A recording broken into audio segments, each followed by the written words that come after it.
berbeda pendapat terkait masalah-masalah ini. Tak lupa selawat serta salam mari kita sanjung sajikan ke junjungan kita Nabi Agung Muhammad SAW dengan penuh harap semoga kita semuanya termasuk umat yang akan mendapatkan syafaat di yaumil qiyamah. Amin ya rabbal alamin. Baik, jamaah rahimakumullah. Terakhir kita sampai bab ini ya, sampai slide ini. Di sini saya menunjukkan beberapa kitab hadis yang insyaallah banyak kita kenal, yaitu Sahih Bukhari, Sahih Muslim, Ibnu Majah, Abu Dawud, At-Tirmidzi, An-Nasa'i, Musnad Imam Ahmad, Musnad Imam Asy-Syafi'i, Al-Muwatta, Musnad Ibnu Abi Syaibah misalnya, dan seterusnya itu, yang kalau dijumlahkan itu baru sekitar 118.000 hadis. Baru sekitar 108. Sudah kita tidak terlalu tahu, Pak ya. Ya, ada yang pernah khatam 20 kitab ini, Pak? Tidak pernah khatam, Pak. Jangankan khatam, tahu kitabnya Mu'jam Ibnu Asakir itu siapa? Mu'jam At-Tabrani, mungkin Tabrani kita sering dengar, Ad-Darimi kita sering dengar, Ad-Daruqutni kita juga sering dengar, kan gitu ya. Pernah lihat seluruh kitab yang di antara 20 kitab ini enggak, Pak? Kayaknya ngelihatnya aja belum pernah gitu. Ustaz, tapi saya punya di rumah Sahih Bukhari, Sahih Muslim. Alhamdulillah, khatam, Pak. Belum, Ustaz. Ya, sudah seberapa banyak dibaca. Alhamdulillah masih ada plastiknya, Ustaz, kan gitu ya.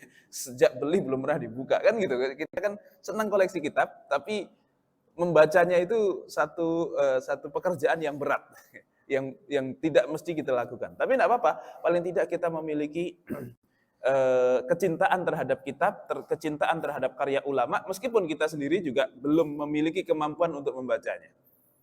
Kan gitu, Pak ya. Dan kalau beli kitab, katanya Pak, kalau kita beli buku ataupun beli kitab, itu lebih baik menyesal membeli daripada menyesal tidak membeli, Pak. Jadi kalau pengen kitab, udah beli aja.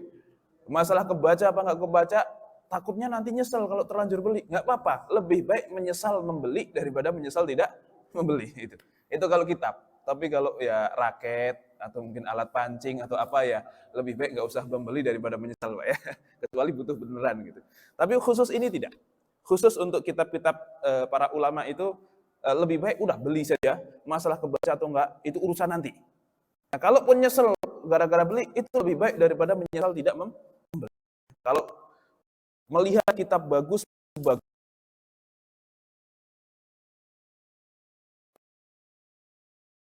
butuh.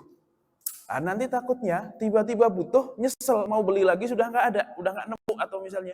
Nah, ini kan takutnya seperti itu. Kemudian kita sebutkan bahwasanya Imam Ahmad bin Hanbal harus menguasai 5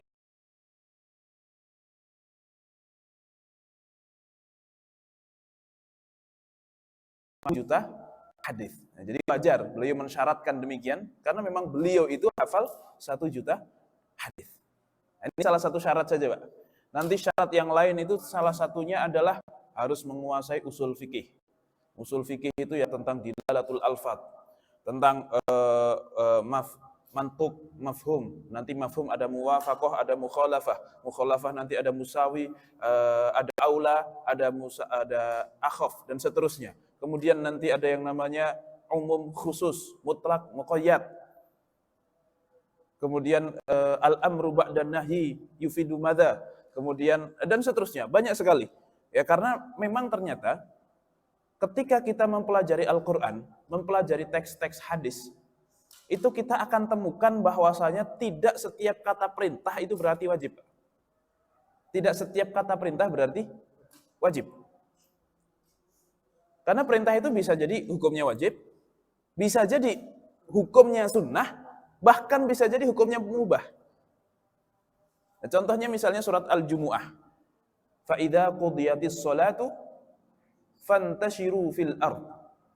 Ketika sholat Jumat telah ditunaikan, sudah dilakukan, maka silahkan menyebar ke bumi Allah, wabtaghu min fadlillah, dan silahkan cari rizki.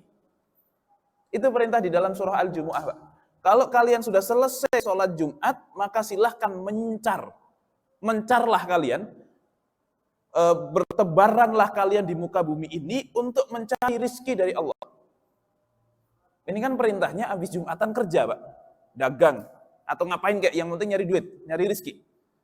Nah kira-kira Pak, kalau habis sholat Jumat terus tidur, boleh nggak Pak? Nah terus perintah ini maksudnya apa? Oh perintah ini karena berkaitan dengan larangan sebelumnya. Ya, larangan sebelumnya, فَإِذَا نُودِيَ لِلصَّلَاةِ مِنْ يَوْمِ الْجُمُعَةِ فَاسْعَوْا إِلَى ذِكْرِ اللَّهِ وَذَرُوا الْبَيْعَ.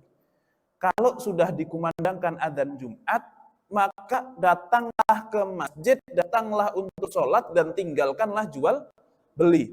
Tapi kalau sudah selesai sholat Jumat, silahkan kalau mau lakukan jual beli. Nah, jadi perintah setelah larangan itu artinya adalah pembolehan. Ya udah silahkan sekarang.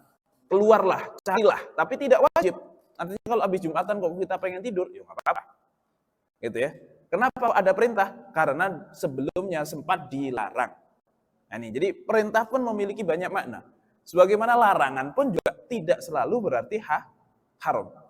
Kalau perintah kok semuanya berarti haram, Pak? Berarti hukum itu cuma ada 3. Wajib, haram, mubah. Tidak ada sunnah, tidak ada makruh. Bahkan kalau mazhab Hanafi hukum itu tidak 5, tapi 7. Ada fardu, ada wajib. Nah, bedanya apa tuh Pak? Fardu sama wajib.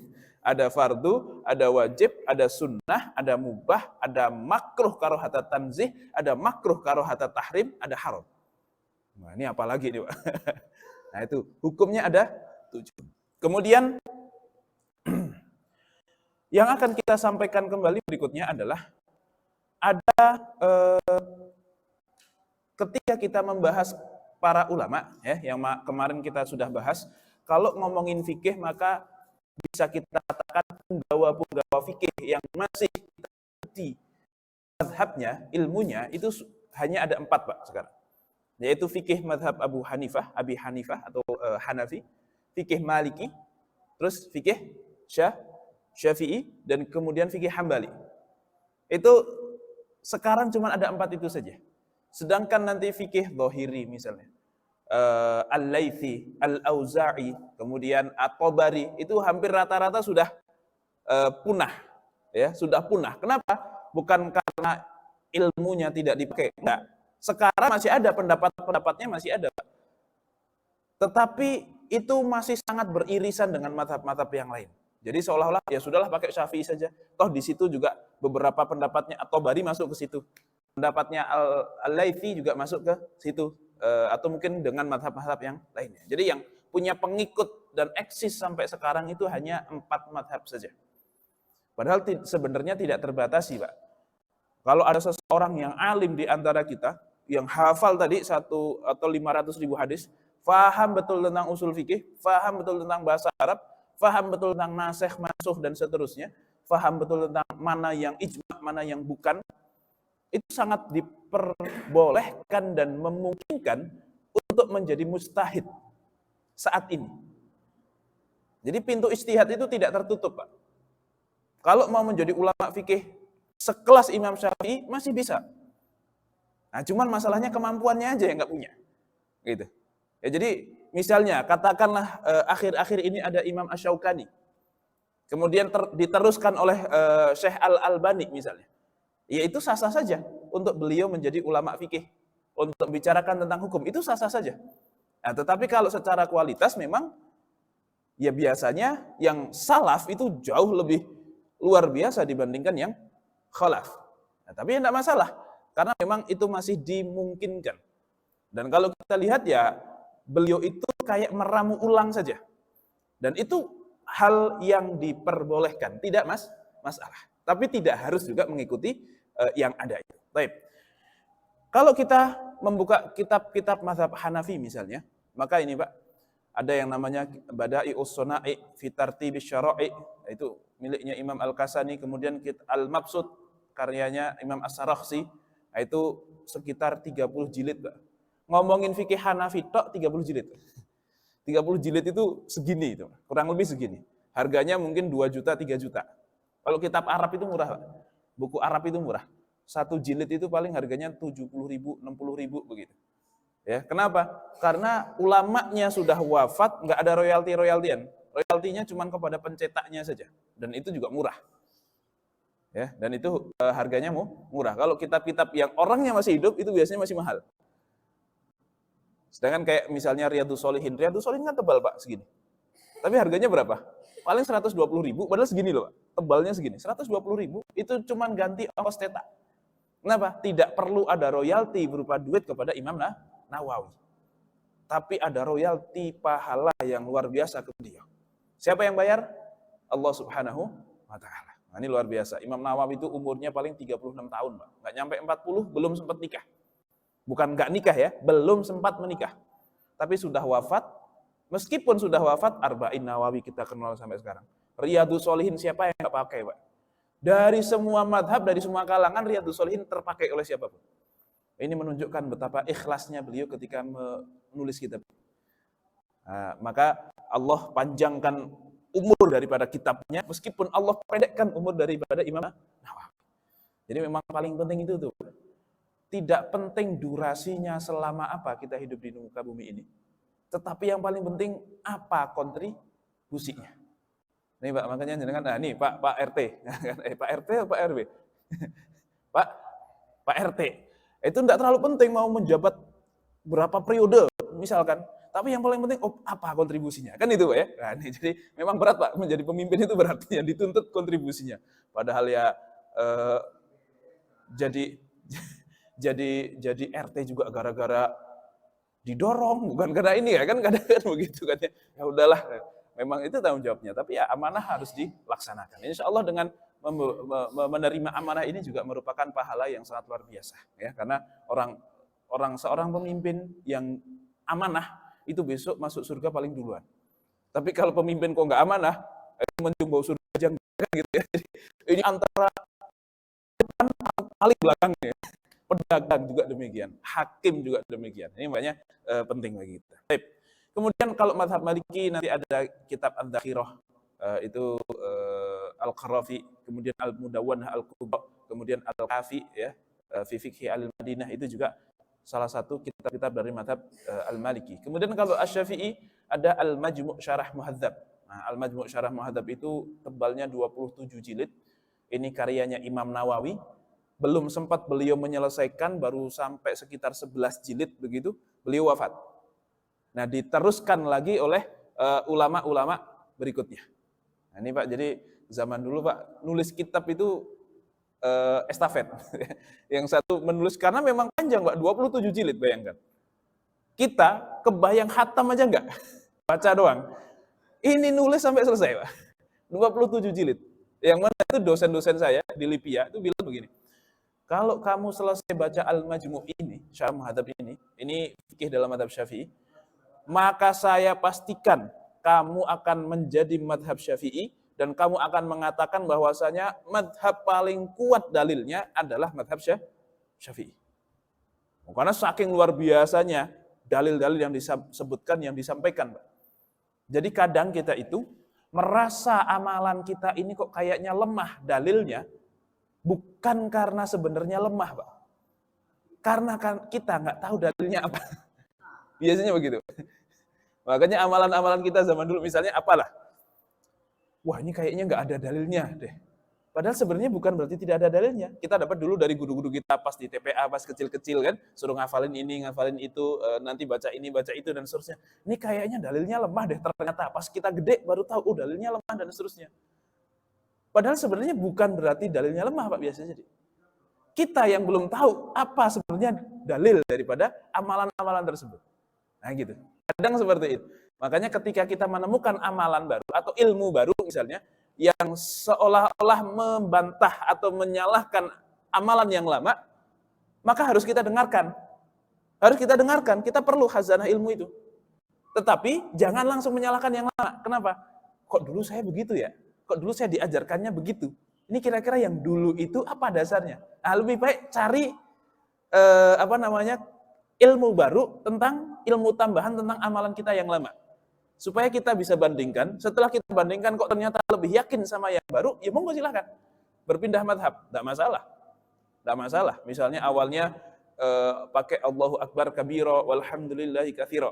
Nah, terus kok kayaknya Allahu Akbar kabira ini dalilnya kurang kuat, apalagi kok dicampur-campur beberapa redaksi daripada doa iftitah.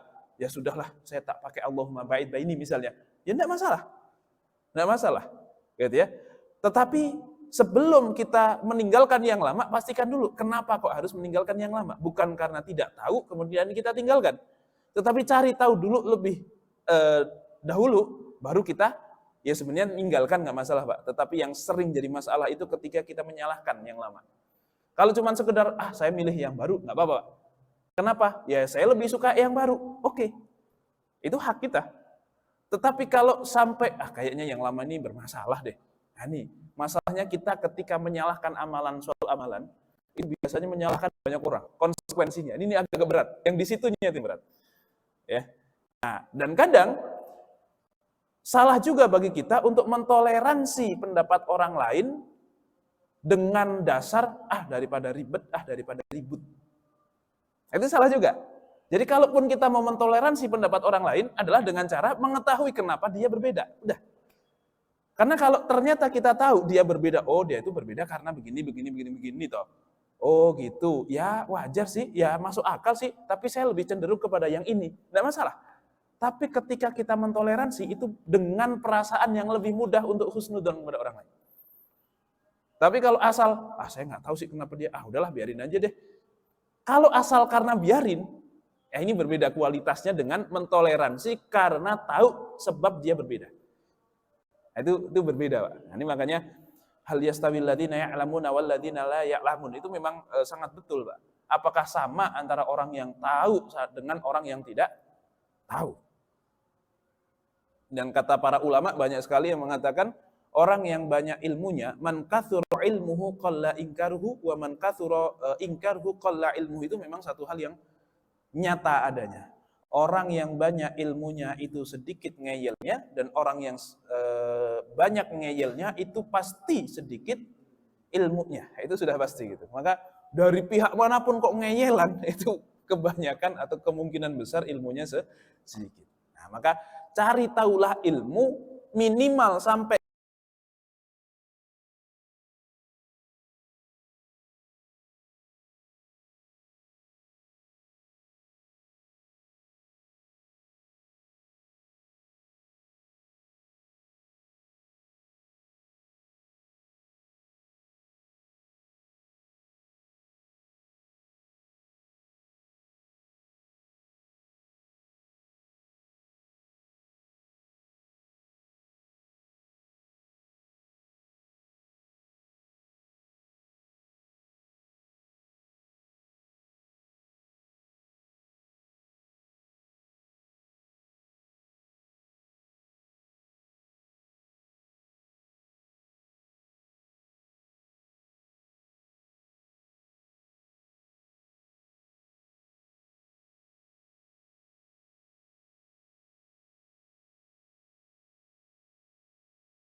4 Pak, nanti pondasinya yang menjadi induk dari kitab-kitab usul fikih berikutnya, salah satunya milik Imam Ghazali. Beliau itu sangat luar biasa fakih.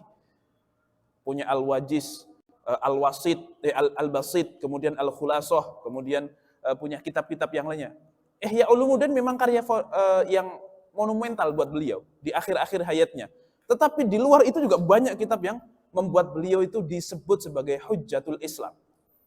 Hujjatul Islam itu apa ya? Hujjah itu kan dalil ya, dalilnya umat Islam. Artinya kalau ada Mu'tazilah, ada Qadariyah, Jabariyah, udah pakai Imam Ghazali, beres semuanya tuh, habis semuanya langsung.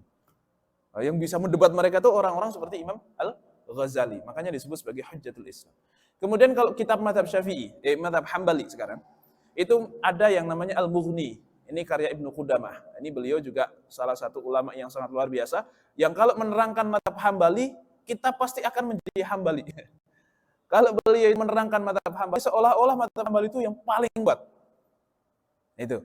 Kemudian ada lagi Majmu' al-Fatawa, itu karya Ibnu Taimiyah. Ibnu Taimiyah pun itu ulama yang bermadhab Hambali. Jadi kalau kita baca Majmu' al-Fatawa, beliau selalu meriwayatkan dari Imam Ahmad bin Hambal, beliau itu lalu menyebutkan perbedaan pendapat, kemudian beliau mengatakan, tetapi al-madhab, tetapi yang menurut madhab kami, yaitu Hambali, itu adalah begini, itu adalah begini, itu adalah begini, beserta dalil, dan seterusnya. Jadi seorang Ibnu Taimiyah pun bermadhab, yaitu madhab Hambali. Walaupun nanti sebagian ulama mengatakan kalau Ibnu Taimiyah itu sudah bukan Hambali lagi. Tetapi sekelas beliau itu sudah punya madhab sendiri, karena dengan Hambali pun juga banyak berbeda. Ya nggak masalah, karena memang beliau juga alim. Disebut sebagai Syekhul Islam. Syekhul Islam itu mengetahui atau menguasai banyak sekali ilmu agama Islam. Tidak hanya fikih tok, tidak hanya hadis tok, tapi juga seluruh ilmu. Nah, makanya disebut Syekhul Islam. Walaupun Syekhul Islam itu nggak cuma satu, banyak sekali juga.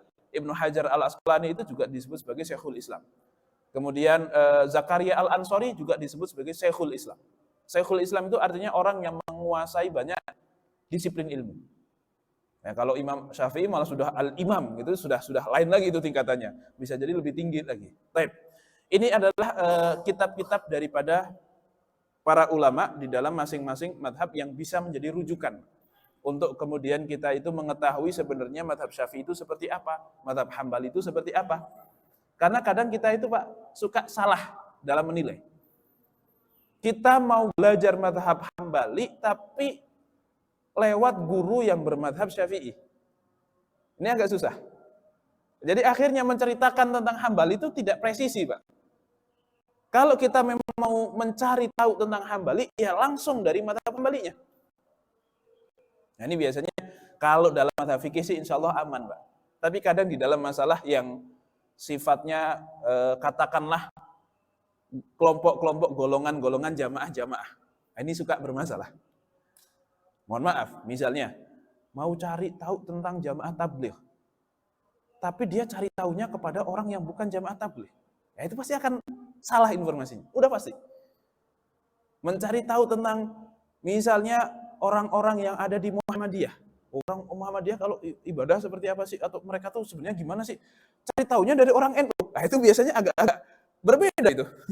Atau sebaliknya, cari tahu tentang orang NU dari orang yang Muhammadiyah misalnya. Nah, ini pasti agak lain. Tidak akan 100% nyampe. Mencari tahu orang Salafi itu seperti apa sih? Orang yang kuliah di Libya itu seperti apa sih misalnya? Nah, karena Libya itu kayak cenderung kalau sudah Libya sudah pasti Salafi semua. Ini juga agak salah. Saya juga Libya, tapi ya saya juga bukan yang Salafi seperti itu gitu. Enggak juga. Maka harus cari tahu. Dan teman saya banyak sekali Salafi. Tetapi ketika orang-orang lain membicarakan tentang Salafi, enggak, teman-teman saya enggak begitu kok. Enggak segitunya. Sebagaimana orang-orang Salafi ketika membicarakan teman-teman yang katakanlah dari NU atau Jamaah Tabligh, yang saya juga punya teman banyak di situ, komunitasnya juga di situ banyak. Enggak kok, banyak yang miss gitu. Kenapa? Karena mereka mencari informasinya hanya dari satu dengan yang lain. Nah, ini yang kurang tepat. Makanya kalau kita mau mencari madhab Syafi'i seperti apa? Al-Majmu' rujukannya. Kalau mau mencari tahu tentang Hambali seperti apa? Ya dari Al-Mughni. Jangankan kok kita, Pak. Orang para ulama saja kadang suka salah identifikasi. Ya, jadi Al-Majmu' ini kitab madhab Syafi'i, tapi menyebutkan madhab-madhab yang lainnya. Hanya saja, banyak sekali ulama berikutnya yang kemudian mengkritisi. Oh mohon maaf ketika menyebutkan madhab Hambali, yang pas bagian ini itu kurang tepat. Karena madhab Hambali itu yang lebih tepat adalah yang ini misalnya. Sehingga penyebutan Imam Nawawi tentang madhab Hambali di dalam kitabnya, dalam masalah ini itu kurang tepat. Kadang seperti itu. Bidayatul Mujtahid karya Imam Ibnu Rushd al-Maliki, beliau juga menyebutkan tentang perbedaan pendapat. Nah, tetapi kembali lagi, karena beliau memang madhabnya Maliki, ketika menyebutkan madhab Syafi'i misalnya, ya pasti akan ada satu dua hal yang kurang presisi. Ya wajar, sangat wajar sekali. Nah, makanya kita juga jangan mudah untuk kemudian menjudge sesuatu hanya berdasarkan sumber yang sifatnya sekunder. Nah, itu bahaya sekali. Itu bahaya sekali. Lebih baik no comment. Ya, lebih baik no comment. Baik. Kemudian yang berikutnya, kenapa ulama kok bisa berbeda pendapat di dalam menyimpulkan dalil? Ya, ini ada beberapa penyebabnya. Ini salah satunya saja atau beberapa contohnya saja, nanti akan kita sebutkan contoh-contoh sekalian supaya kita paham betul. Bisa jadi, kenapa ulama berbeda pendapat? Karena perbedaan di dalam meriwayatkan hadis. Ya, jadi satu kejadian yang sama, tetapi diriwayatkan oleh dua orang yang berbeda, dan riwayatnya pun kemudian berbeda. Bisa jadi. Atau yang kedua, ta'arudul adillah. Dalilnya itu kontradiksi. Yang satu bilang A, yang satu bilang B. Terus yang benar yang mana? Nah, itu cara bagaimana menyatukan dua dalil yang kontradiksi itu, ulama nanti bisa menyebabkan berbeda pendapat. Kenapa? Karena sebenarnya tidak ada satupun dalil-dalil itu yang kontradiksi. Nggak ada. Kalaupun ada, bukan karena dalilnya yang kontradiksi, tetapi pemahaman kita yang melihat bahwa di situ ada kontradiksi. Makanya Pak, kalau kita melihat misalnya, habis wudhu menyentuh istri, itu batal atau tidak Pak? Wudhunya. Batal atau tidak? Ada yang mengatakan batal, ada yang mengatakan tidak batal. Kalau yang mengatakan batal berdasarkan ayat Al-Quran, aula mastumun nisa, kalian menyentuh perempuan, maka batal wudhunya, kan gitu. Tapi kalau yang mengatakan tidak batal berdasarkan hadis, Rasulullah pernah kok pas tidur menyentuh Aisyah. Kok pas tidur? Pas sholat menyentuh Aisyah, karena Aisyah lagi tidur. Sehingga kalau Rasulullah mau sujud, kaki Aisyah itu dipinggirin sama Rasulullah, pakai tangan beliau. Kan nyentuh istri. Dan nggak batal sholatnya. Sholat loh, berarti wudhunya juga tidak batal. Nah, ini kan kita melihatnya ada kontradiksi di situ. Tapi ulama tidak melihat itu. Ulama berhasil untuk, enggak. Ada menyentuh yang membatalkan, ada menyentuh yang tidak membatalkan. Menyentuh yang membatalkan seperti apa? Kalau pakai syahwat, batal. Kan gitu Pak ya? Kan kita yang mengatakan bahwasanya menyentuh istri itu nggak batal, itu adalah jika tidak pakai syahwat. Tapi kalau nyentuhnya pakai syahwat, pun juga mengatakan batal mereka. Ya kan? Mereka yang mengatakan menyentuh istri batal, itu juga mengatakan kalau pakai syahwat, ya batal. Tapi kalau nggak pakai syahwat, nggak batal. Nah, berarti dia menafsirkan begini, menyentuh yang disebut di dalam Al-Quran itu adalah menyentuh pakai syahwat. Sedangkan menyentuhnya Rasulullah kepada Ibunda Aisyah pas sholat, itu adalah menyentuh yang nggak pakai syahwat. Makanya beliau nggak batal. Nah, tapi perbedaan kalau pakai syahwat dan nggak pakai syahwat itu dari mana? Itu bukan hadis, Pak. Itu kesimpulan ulama. Untuk apa? Untuk mengakomodir semua dalil supaya bisa masuk. Karena kalau namanya dalil harus dipakai semuanya. Nggak boleh kita pakai satu dalil tok meninggalkan yang lain, padahal semuanya sahih misalnya. Nggak bisa. Harus kita pakai semuanya. Nah, cara makainya, nah itulah yang kalau bukan ulama suka asal buang saja, Pak. Nah, ini yang satu hadisnya riwayat Ibnu Majah. Sahih sih, tapi Ibnu Majah. Yang satu Bukhari. Ah, udahlah pakai yang Bukhari. Itu salah, Pak. Ya karena memang kita bukan ulama, ya wajar memahaminya seperti itu. Gitu ya. Oh, ini Al-Quran, yang satu hadis ya. Kita yang pakai Al-Quran dong. Nah, itu salah itu. Kenapa? Karena Al-Quran ataupun hadis itu semuanya dari Allah, Pak. Wa ma yantiqu 'anil hawa. In huwa illa wahyu yuha. Rasulullah itu tidak pernah berkata kecuali dengan hawa nafsunya. Seluruh yang diucapkan Rasulullah itu adalah wahyu dari Allah. Bedanya kalau hadis nggak boleh dibaca pas sholat.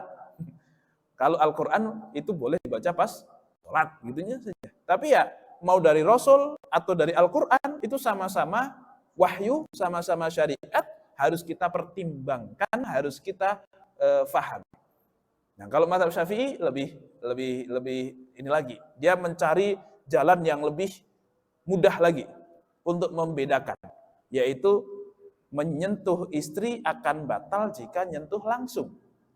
Tapi kalau nggak langsung, maksudnya nggak menyentuh kulitnya, maka nggak batal. Maka melihat kondisi Rasulullah pas nyentuh Aisyah, itu adalah menyentuh tidak langsung. Yang disentuh ya paling selimutnya atau celananya. Kata siapa? Itu kata Imam Syafi'i. Kesimpulan dari mazhab Syafi'i itu tidak disentuh secara langsung itu kok. Yang disentuh itu kakinya, celananya, atau mungkin roknya, atau mungkin selimutnya, sehingga nggak batal, wajar.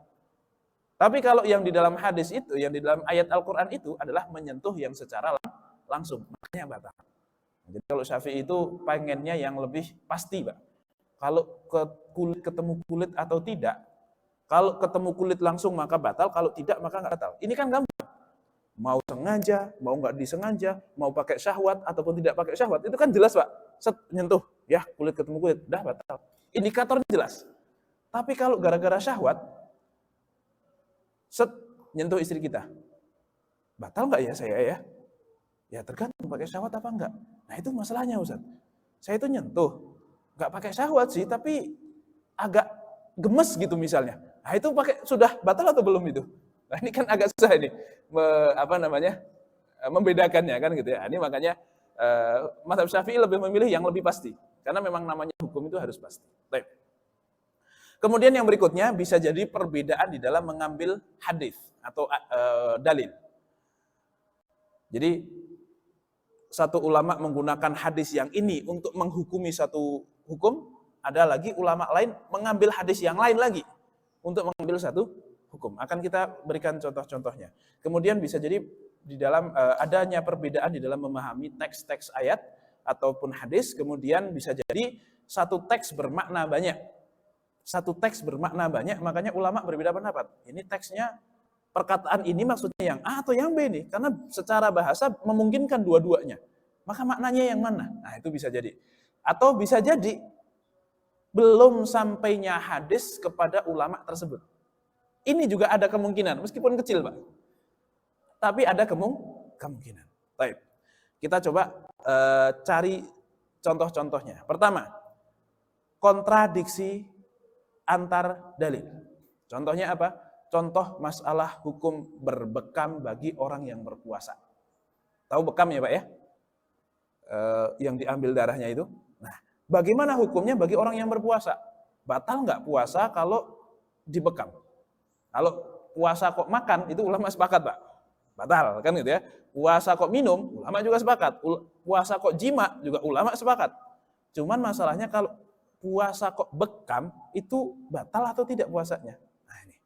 Pertama, ada sebuah hadis riwayat Ahmad dari Shaddad bin Aus radhiyallahu taala anhu, Rasulullah shallallahu alaihi wasallam itu mendatangi seseorang di Baqi yang sedang berbekam di bulan Ramadan. Jadi beliau Rasulullah mendatangi seseorang yang sedang berpuasa dan lagi bekam. Kemudian beliau bersabda, aftarul hajimu wal mahjumu. Orang yang membekam dan yang dibekam, keduanya batal puasanya. Keduanya batal puasanya. Oke. Berarti Pak, orang puasa kok bekam, batal nggak puasanya? Batal nggak? Iya. Dengan landasan hadis ini, batal nggak? Batal.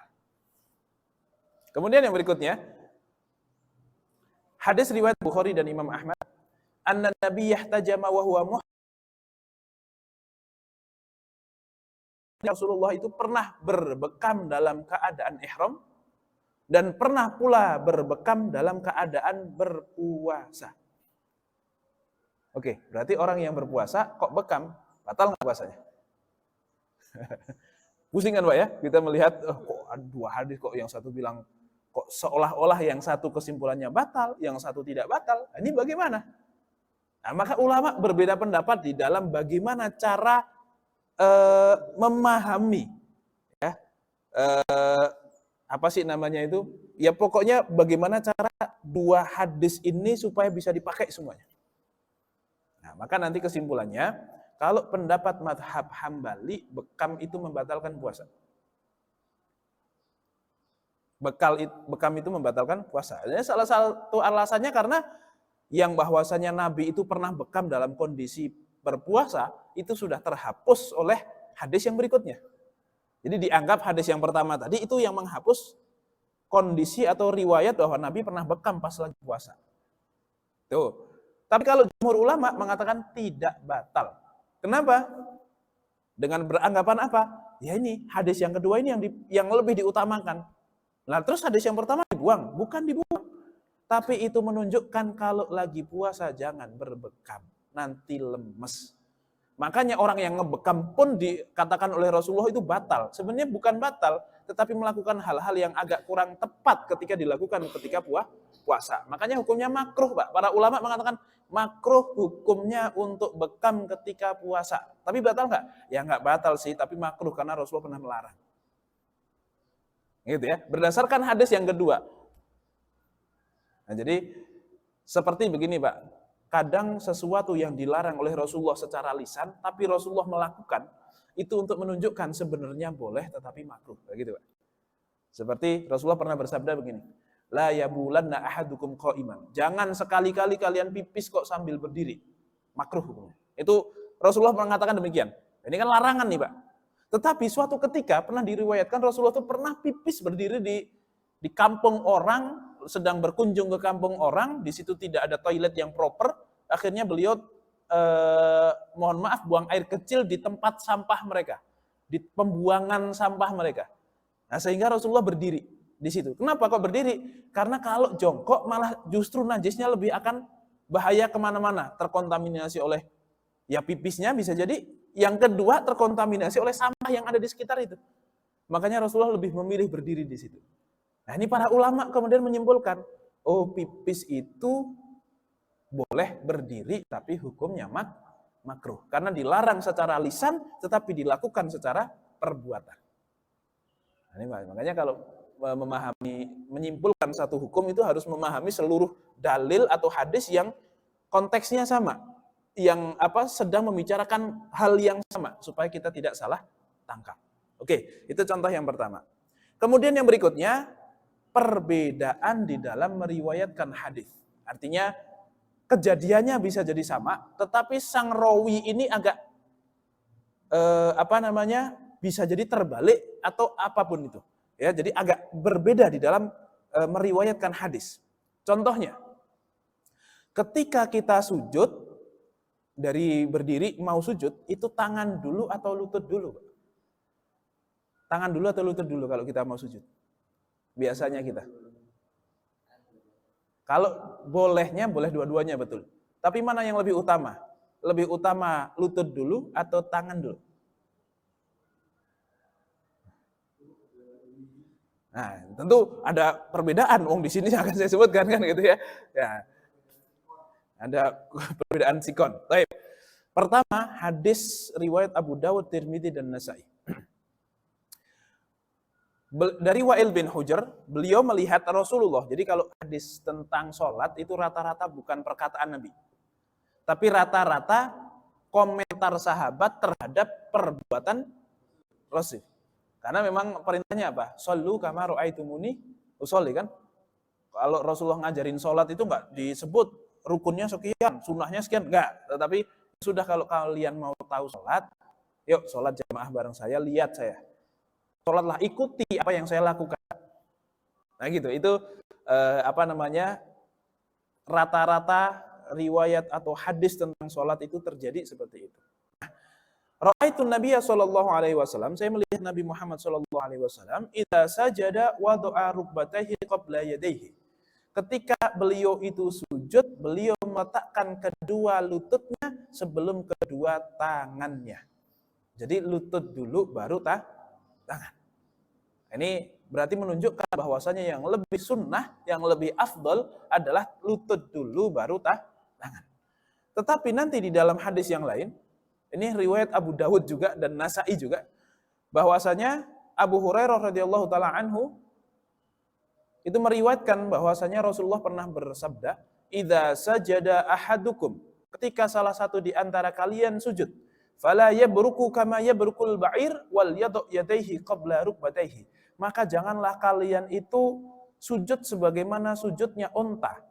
Maka hendaklah ia meletakkan kedua tangannya sebelum kedua lututnya. Jadi janganlah seperti unta, tetapi tangan dulu baru kaki.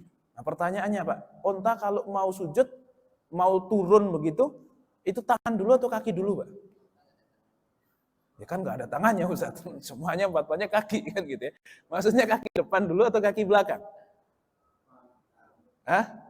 Nah, unta, depan atau belakang? Nah ini. Ya, ini Allah alam kalau saya yang cari itu depan dulu baru belakang, Pak. Nah, maka di hadis ini justru sebagian ulama, kebanyakan ulama mengatakan hadis ini makhluk, terbalik. Maksudnya, janganlah kalian seperti unta, yang mana unta itu tangan dulu baru kaki gitu. Nah, tetapi malah seolah-olah jangan seperti unta, maka tangan dulu lah, terus baru kaki.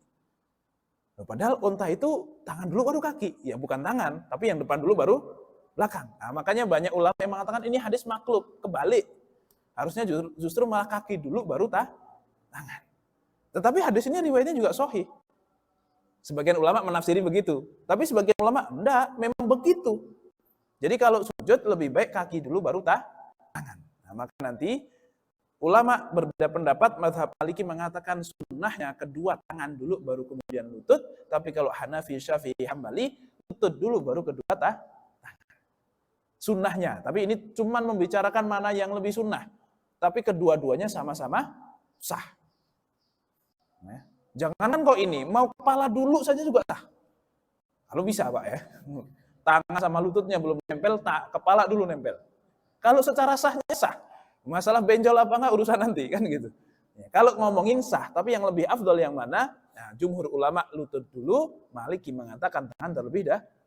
Baik, itu kenapa? Karena terjadi perbedaan riwayat. Nah, ini nanti juga berbeda pendapat ya. Syekh bin Bas mengatakan dua lutut dulu, Syekh Utsaimin mengatakan lutut dulu, tapi kalau Syekh Albani mengatakan kedua tangan terlebih dahulu. Ya mereka sebenarnya Syekh bin Bas sama Syekh Utsaimin cenderung kepada mazhab Hambali, dan mereka kan mazhab Hambali. Syekh Utsaimin dengan tegas mengatakan saya Hambali, gitu ya. Kalau Syekh Albani ya lebih mengikuti mazhab Maliki, itu saja. Tetapi kan kadang kita merujuknya malah lebih ke sini. Ya enggak apa-apa, sebagaimana mungkin jamaah kita di sini juga merujuknya kepada ustadz yang ngomong di sini, ya enggak masalah. Tetapi kan ustadz di sini juga mengatakan, menisbatkan kepada ulama yang sebelumnya lagi. Kan gitu. Nah, bedanya. Sehingga kalau saya misalnya mengatakan, oh hukum mengusap telinga ketika wudhu adalah sunnah. Itu pasti jenengan di sini kemudian menerima hal itu, tidak akan mengatakan menurut Ustadz Akil atau menurut mazhab Ustadz Akil, maka memasuh telinga atau mengusap telinga itu hukumnya sunnah. Pasti enggak. Kenapa? Karena saya akan mengatakan itu adalah pendapat mazhab Syafi'i. Jadi bapak-bapak langsung, oh menurut mazhab Syafi'i. Ya taunya dari mana? Mungkin taunya dari Ustadz. Begitu. Oke. Kemudian yang berikutnya, perbedaan di dalam mengambil hadis untuk menghukumi atau sebagai landasan suatu perbuatan. Contoh, masalah hadis tarawih. Hadis yang pertama mengatakan 20 rakaat. Di dalam kitab Al-Majmu' dikatakan, hadis riwayat Imam Baihaqi dengan sanad yang sahih dari sahabat Sa'ib bin Yazid, beliau berkata, para sahabat dulu di masa Umar bin Khattab melakukan sholat tarawih dengan 20 rakaat. Dan juga hadis yang berkaitan dengan Umar mengumpulkan sahabat untuk sholat tarawih secara berjamaah adalah hadis sahih riwayat Imam Bukhari. Hadis yang dipakai oleh Imam Nawawi dalam mazhab Syafi'i untuk mengatakan sholat tarawih berapa rakaat itu adalah tentang riwayat berapa rakaat Imam atau Umar bin Khattab ketika melakukan sholat tarawih. Dan berapa rakaat Pak? 20 rakaat. Tetapi nanti ada hadis lain yang dari hadis tersebut disimpulkan bahwa sholat tarawih itu bukan 20, tetapi 8 rakaat. Yaitu hadis riwayat Bukhari dari Abu Salamah, ia berkata kepada Ibunda Aisyah radhiyallahu taala anha, bagaimana sholat Rasulullah di bulan Ramadan? Jadi yang ditanya bagaimana sholatnya di bulan Ramadan. Kemudian Aisyah menjawab, Nabi Shallallahu Alaihi Wasallam sholat di malam di bulan Ramadan dan juga bulan-bulan lainnya tidak lebih dari 11 rakaat. Ya, artinya Pak, sholat tarawih kalau Nabi 11 rakaat, kalau Umar 20 rakaat. Betul seperti itu Pak. Nah, ini yang perlu kita pahami. Sebagian ulama mengatakan begitu. Sebagian orang memahami bahwa oh kalau 20 rakaat itu ikut Umar. Tapi kalau yang 11 rakaat itu ikut Nabi. Mau ikut Umar atau ikut Nabi? Enggak seperti itu. Bukan dibandingkan seperti itu. Tapi bagaimana? Akhirnya nanti sholat tarawih itu mazhab Hanafi. Coba kita lihat bagaimana ulama memahami sholat tarawih. Mazhab Hanafi, Imam As-Sarakhsi, ya, beliau menuliskan di dalam kitab Al-Masud, fa innaha 'ishruna raq'atan siwal witri 'indana. Maka sesungguhnya sholat tarawih itu sebanyak 20 rakaat selain witir dalam pendapat kami. Berarti Hanafi berapa, Pak? Berapa? 20. Coba kita pakai mazhab yang lain, Maliki. Dalam mazhab Maliki disebutkan, ulama salaf mensunnahkan di Madinah sholat tarawih 20 rakaat. Dan sebagian ulama menganjurkan 36 rakaat. Dan ini adalah pendapat Imam Malik. Artinya pendapat Imam Malik yang 20 apa yang 36? 36, Pak. Wah, ini dari mana lagi? Wong hadisnya 20 atau 8, kok ini tiba-tiba 36? Nanti akan kita jelaskan. Kemudian kalau Syafi'i berapa? Di dalam kitab Al-Majmu', Imam Nawawi mengatakan, sholat tarawih hukumnya sunnah menurut ijma' ulama. Jadi tidak ada satupun yang mengatakan wajib, dan juga tidak ada satupun yang mengatakan ini sunnah. Karena ada sebagian ulama atau sebagian orang yang menganggap sholat tarawih itu bid'ah. Kenapa? Rasulullah sholat tarawih cuma 3 malam. Kemudian ditinggalkan. Jadi nggak usah sholat tarawih lagi, Rasulullah aja meninggalkan. Ada yang berpendapat seperti itu. Tetapi ini menyelisihi ijma' ulama. Karena seluruh ulama mengatakan sholat tarawih itu hukumnya sunnah. Jadi disyariatkan, silahkan lakukan sampai akhir Ramadan. Baik. Kemudian bahwasanya dan menurut pendapat kita bahwasanya sholat tarawih itu sebanyak 20 rakaat dalam 10 kali salam. Jadi 2 rakaat salam, karena nanti memang ada hadis yang mengatakan bahwasanya sholatul laili mathna mathna. Itu hadis riwayat Muslim, sholat malam itu 2 rakaat salam, 2 rakaat salam. Baik. Boleh dilakukan sendiri-sendiri ataupun berjamaah. Itu kalau Syafi'i. Tadi Pak, Hanafi 20, Maliki 36, Syafi'i 20. Sekarang Hambali berapa? Di dalam kitab Al-Mughni, karya Ibnu Qudamah, beliau mengatakan, wa qiyamu syahri Ramadan 20 rak'atan, yakni sholatut tarawihi wa hiya sunnatun muakkadatun. Dan sholat malam pada bulan Ramadan sebanyak 20 rakaat. Yaitu sholat tarawih dan hukumnya adalah sunnah muakkadah, dianjurkan. Ternyata Pak, mazhab Hambali berapa rakaat? 20 rakaat. Jadi Pak, ternyata 4 mazhab sepakat sholat tarawih itu antara 20 atau 36 rakaat. Nah, terus yang mengatakan 8 siapa? Oke. Padahal ini Pak, hadis yang digunakan tadi hadis apa? Riwayat dari Nabi atau riwayat dari Umar bin Khattab? Dari Umar bin Khattab. Kenapa kok nggak pakai yang riwayat Nabi? Yang 8 rakaat, yang 11 rakaat? Nah, nanti ada sebagian ulama yang mengatakan bahwasanya sholat tarawih itu 8 rakaat. Siapa saja? Contohnya Syekh Albani. Lam yusalli sallallahu alaihi wasallam at-tarawiha aktsar min 11 rakaatan. Beliau itu mengatakan Rasulullah tidak pernah sholat tarawih lebih dari 11 rakaat. Itu kata Syekh Al-Albani. Ya menyimpulkan, ini kesimpulan Syekh Albani, ini bukan hadis. Ini kesimpulan beliau. Kemudian Syekh bin Baz juga mengatakan, lam yuhaddidir rakaat muayyanatan la fi Ramadan wa la fi ghairihi wa man ta'ammala sunnatahu sallallahu alaihi wasallam alima anal afdal fi hadza kullihi huwa salatun 11 rakaatan. Ya, kalau kata Syekh bin Baz tidak dibatasi salat tarawih itu mau berapa. Tetapi kalau mau mengikuti Rasulullah ya 11 itu paling baik. Ya, artinya tidak harus 11, mau lebih silakan, tapi ya paling baik 11. Syekh Utsaimin juga mengatakan wa amma adadu rakaatiha fahiya 11 rakaatan. Kata Syekh Utsaimin, salat tarawih itu ya kalau enggak 11 ya 13. Hadhihi hiya sunnatu fi dzalika walakin law zada ala hadza fala harja wala ba'sa bih. Yang sunnah itu 11 atau 13, inilah yang sunnah, tapi kalau mau nambah juga enggak apa-apa. Kata Syekh Utsaimin. Kemudian kata Ibnu Taimiyah, wa man dhanna. Ibnu Taimiyah malah mengatakan begini, wa man dhanna anna qiyamar Ramadan fihi 'adadun muaqqatun 'anin Nabi sallallahu alaihi wasallam la yuzadu fihi wa la yunqasu minhu faqad akhta'a. Barang siapa yang mengatakan bahwasanya salat qiyamul Ramadan atau salat tarawih itu terbatasi oleh jumlah tertentu, artinya harus 11, harus 20, maka telah salah.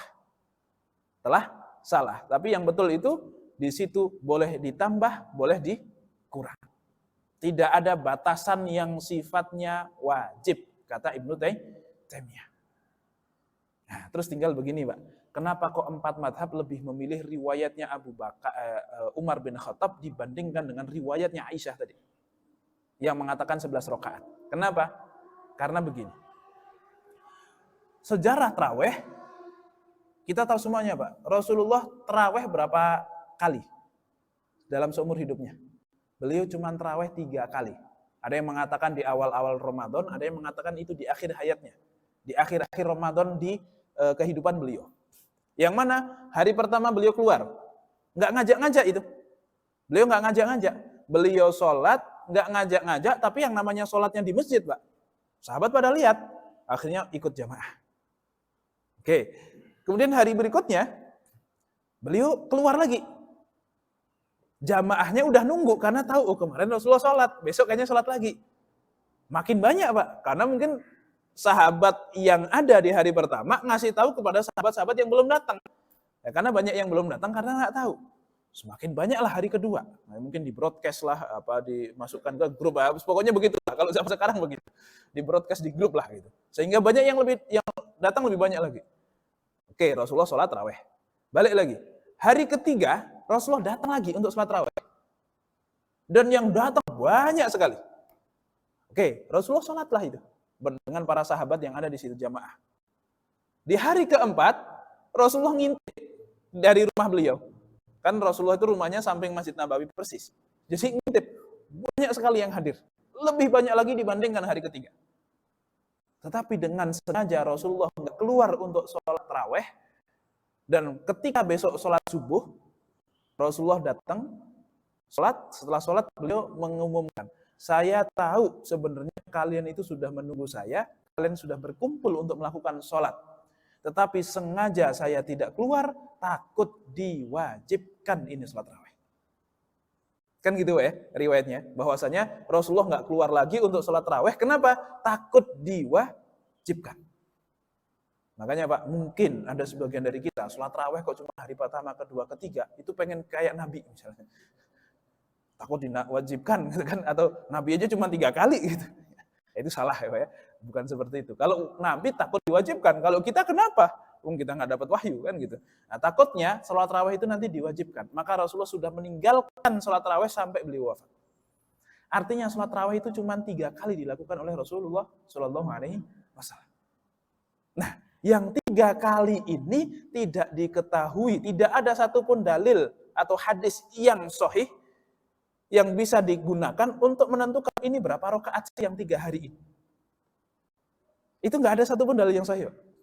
Sehingga apa yang dilakukan oleh Rasulullah itu kemudian diwarisi oleh para sahabat. Jadi meskipun Rasulullah nggak datang, itu sahabat kalau setiap Ramadan ba'da Isya mereka ngumpul sholat sendiri-sendiri. Sholat sendiri-sendiri seperti itu terus. Sampai masa Rasulullah wafat, masa Abu Bakar, masih demikian. Orang juga banyak pada sholat sendiri-sendiri atau bikin jamaah kecil-kecilan. Ada yang sini satu kelompok 4 orang, satu kelompok 5 orang, satu kelompok berapa. Jadi satu masjid itu banyak sekali jamaah. Ya, tapi sedikit-sedikit. Jadi bukan satu jamaah resmi, tetapi pribadi-pribadi.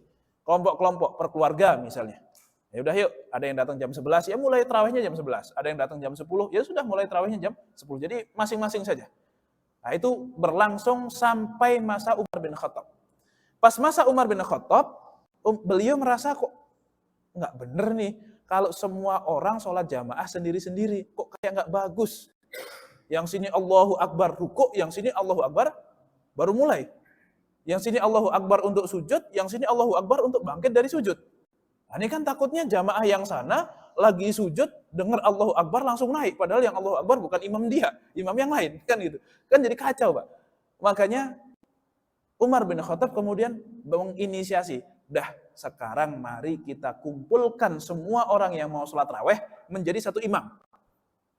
Ayo kita tunjuk satu orang yaitu Ubay bin Ka'ab. Beliau itu salah satu penulis wahyu. Memang kalau ulama Al-Quran pada saat zaman sahabat ya Ubay bin Ka'ab itu salah satunya. Kita kumpulkan dan kita tunjuk Ubay bin Ka'ab untuk mengimami sholat tarawih. Dan berapa rakaat? Yaitu 20 rakaat. Dari mana 20 rakaat itu? Allahu a'lam. Kemungkinan besar itulah yang diwariskan dari zaman Abu Bakar dan diwariskan dari zaman Nabi Muhammad SAW. Kemungkinan yang 3 hari itu ya 20 rakaat, sehingga di masa Umar pun akhirnya 20 rakaat. Kemungkinan. Lah Ustaz, kenapa kok nggak pakai yang 8 rakaat saja? Yang 11 rakaat yang hadis riwayatnya sudah sahih dari Ibunda Aisyah itu, Rasulullah sholat di bulan Ramadan atau di luar Ramadan 11 rakaat. Kenapa nggak pakai yang itu? Itu oleh para ulama 4 mazhab juga dipakai. Tapi untuk menunjukkan apa? Untuk menunjukkan jumlah rakaat sholat witir. Kenapa? Karena disebutkan di situ sholat di dalam dan di luar Ramadan itu 11 rakaat. Nah, sholat tarawih adalah sholat yang khusus ada di bulan Ramadan saja. Berarti tidak tepat kalau menggunakan dalil itu. Dalil yang lebih tepat apa? Ya yang 3 hari Rasulullah itu. Berapa rakaat? Ya kemungkinan besar kalau ditarik zamannya sampai ke Umar ya 20 rakaat. Nah, tetapi ulama pun tidak memberikan batasan. Nah, kenapa sekarang kok kemudian mazhab Maliki 36 rakaat? Dari mana dasarnya? Karena begini, Pak. Di dalam mazhab Maliki itu kan di Madinah. Nah, beliau itu melihat orang Mekah itu kalau setiap sholat 4 rakaat mereka istirahat kemudian tawaf. Jadi istirahatnya sholat itu tawaf. Balik lagi sholat lagi 4 rakaat tawaf. Dari mana dalilnya? Kok setiap 4 rakaat istirahat? Dalilnya dari hadis Ibunda Aisyah bahwasanya Rasulullah itu kalau sholat setiap 4 rakaat beliau istirahat. Bukan 4 rakaat terus salam, tapi 2 rakaat salam, 2 rakaat salam, istirahat. Sholat lagi, 2 rakaat salam, 2 rakaat salam, istirahat. Ketika sholat malam itu seperti itu beliau. Makanya kenapa kok kita tidak mengatakan sholat tarawih itu 4 salam, 3 salam?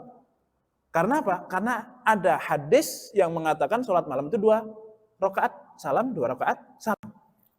Tetapi sunnahnya 4 rakaat istirahat. Istirahat itu apa? Bukan berarti salam. Salamnya sudah tadi, tapi langsung sholat lagi. Terus salam lagi. Baru istirahat yang betulan istirahat. Nah, mereka istirahatnya itu dengan cara tawaf. Maka di Masjid Nabawi kan nggak ada Ka'bah, Pak. Tawafnya gimana? Nggak bisa tawaf. Ya sudah leh, setiap 2 rakaat atau setiap tawaf yang mereka lakukan, kita rubah menjadi 4 rakaat. Jadi kalau di Makkah bisa tawaf, di sini kita tambah 4 rakaat supaya sama dengan mereka. Kenapa? Ini menunjukkan bahwasanya jumlah rakaat tarawih itu tidak terbatas. Nah, akhirnya aslinya kan 20, Pak. 20. Tapi kalau 20 itu berarti berapa kali istirahat? 4 kali kan? 4 istirahat, 4 istirahat, 4 istirahat, 4 lagi. Ya kan 5 kali 4 kan? Nah, 4 kali istirahat kali 4 rakaat berapa? 16. 16 tambah 20 36. Kenapa kok angkanya 36? Itu dari situ. Selain Umar bin Abdul Aziz pun juga sudah melakukan hal itu lebih dulu, yaitu ketika beliau di daerah daerah Syam lah, daerah Damaskus. Itu sudah melakukan itu ya atas dasar tadi. Kalau di Mekah bisa tawaf, kalau di sini nggak bisa, ya sudah. Kita tambahin saja jadi 36. Nah, itu. Jadi kita sedang sama-sama membicarakan tarawih, tetapi 4 mazhab menggunakan hadis yang diriwayatkan dari Umar bin Khattab, tetapi siapa? Syekh Albani, Syekh Utsaimin, Syekh bin Bas lebih memilih yang diriwayatkan oleh Ibunda Aisyah. Yaitu perbedaan persepsi saja. Dan dua-duanya itu dimungkinkan, toh tidak ada batasan sebenarnya untuk mengatakan jumlah rakaat tarawih itu berapa. Tapi kalau di kota, Pak, kalau di kota, saran saya tetap 11 saja, Pak ya. Meskipun kita tadi tahu mengatakan bahwasanya 4 mazhab itu 20, tapi kalau di kota sih kayaknya 11 lebih cocok dengan jumlah masyarakatnya. Karena kalau 20, Pak, mereka kerja dari pagi gitu ya, pulang-pulang sudah buka, sini sampai sini sholat harus 20 rakaat, saya yakin sholat tarawih cuma 3 hari pertama saja.